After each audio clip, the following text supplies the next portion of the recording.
En fait, le tic-tac du en même temps me fait penser à la pendule d'argent de Jacques Brel.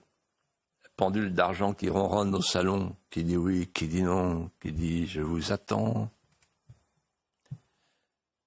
Elle attend Emmanuel Macron. C'est une fin de règne. Le salon du Quai d'Orsay se vide. Il n'abrite plus qu'un fantôme de diplomatie. Le fauteuil de M. de Vergennes est occupé par des ludions successifs. Et donc, aujourd'hui, nous avons un grand vide diplomatique au cadran solaire de la mémoire longue. On se demande comment la France a pu faire pour bazarder en si peu de temps 1000 ans de savoir-faire diplomatique.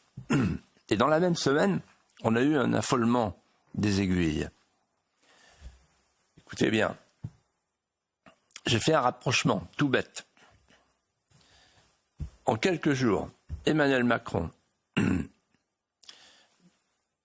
exprime la volonté de suspendre les livraisons d'armes d'Israël contre l'Iran dans une guerre du djihad global qui nous concerne. Et en même temps, il envoie son ministre des Affaires européennes, qui était un féodé à Washington, M. Haddad. Il l'envoie voir le Scholz, l'Allemand, pour accélérer les livraisons d'armes, donc pour aller sur le territoire russe, prendre ce risque-là, qui était un risque thermonucléaire. Donc d'un côté, il ne dit pas de livraison d'armes pour Israël, dans une guerre qui nous concerne, et il veut accélérer les livraisons d'armes dans une guerre qui ne nous concerne pas, qui concerne deux peuples slaves, où il n'y a que des risques à prendre, alors que le conflit, on en parlera prochainement, on en connaît maintenant la direction. Il faut faire la paix, et il vaut mieux que la France fasse la paix plutôt qu'elle soit à la remorque des autres, notamment la Turquie, qui se prépare comme puissance médiatrice. Mais en fait, en réfléchissant, je me suis dit, à partir de l'exemple d'Israël, je me suis dit, en fait, une diplomatie, vous n'avez pas de diplomatie quand vous êtes dans l'allégeance. Or, la diplomatie française, c'est une diplomatie de l'allégeance. La France est devenue un État vassal. Alors, je prends quelques exemples. Pour l'affaire du Proche-Orient, Emmanuel Macron, il surveille les banlieues et il dit « je ne peux pas bouger, il ne faut pas que je bouge, donc il ne faut pas que j'aille à la manif contre l'antisémitisme, il ne faut pas qu'on livre des armes, parce qu'il surveille les banlieues. Donc en fait, il est un État vassal des banlieues. La France est un État vassal des banlieues. On surveille les banlieues. On a peur que ça pète. On a un État dans l'État, un petit État dans le grand État.